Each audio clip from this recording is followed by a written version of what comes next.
Professor Marston and the Wonder Women, comes to us from director Angela Robinson, whose last directing job on a feature film was actually Herbie Fully Loaded, having worked in TV mainly since then. The film tells the story of Professor William Moulton Marston, who not only more or less invented the lie detector, but created the DC Comics character Wonder Woman.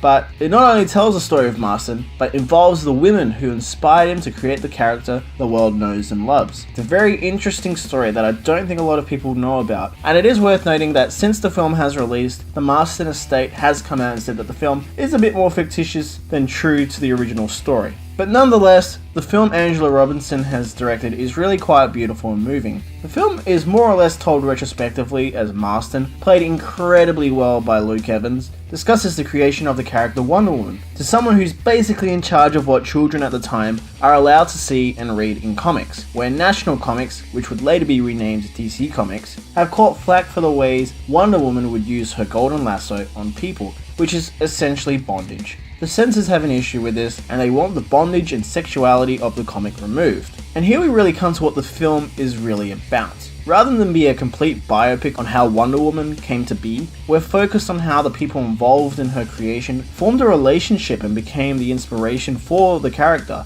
Marston and his wife Elizabeth, played by career best Rebecca Hall, both psychologists at a college, are testing their lie detector, which is really what inspires the Golden Lasso. And the two bring in a young student, Olivia Byrne, played by Australian actress Bella Heathcote, to help perform a number of social experiments for Marston's research. The three eventually form the idea of being in a mutual relationship between three people and trying to live together as one unit, an idea which is outright frowned upon and in some cases illegal in society at the time. This is where the film is really focused on, as we develop the relationship between the Marstons as a very forward-thinking union with very strong feminist beliefs, and Olivia Byrne, who has some very strong ties to the feminist movements in the past, which is really what sparks the desire to be in a relationship that was considered completely unorthodox. It is absolutely paramount to say that Angela Robinson was definitely the right person to direct this film, as although there is a lot of mature content in this film, especially with subject matter like this, Robinson never overindulges in some of these moments to the point of being derogatory.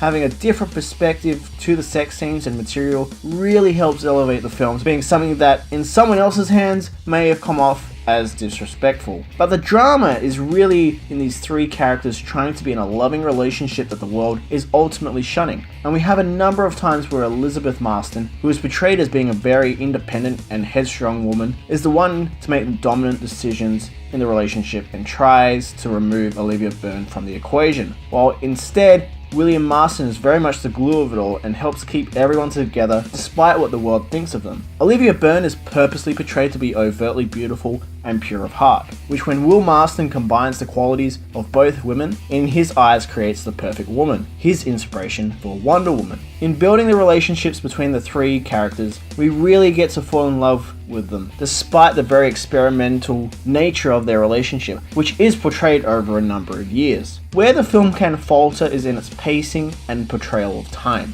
As most of the film is told retrospectively, we are usually given locations and dates on screen, while in some instances these details can be ignored. The film attempts to tell these shifts in time to us visually by aging some of the characters up, but when some scenes are listing dates and some aren't, it just feels a little inconsistent. The third act does falter a bit as well, as it kind of suffers from Return of the King-itis, where essentially there are about 2 or 3 endings, and you'll feel like the film could end at one point, but it just goes on for another 10 minutes or so. It's nothing crazy, but it's just a bit of an annoyance. Anyway, for a really beautiful biopic, which is really more of a drama inspired by real events, Professor Marston and the Wonder Woman offers a really intriguing life into a relationship that helped birth the most famous female superhero in history. And the fact that the Wonder Woman film came out this year as well, there really isn't a better time to dive right into this fascinating story. Professor Marston and the Wonder Woman gets a 9 out of 10 from me.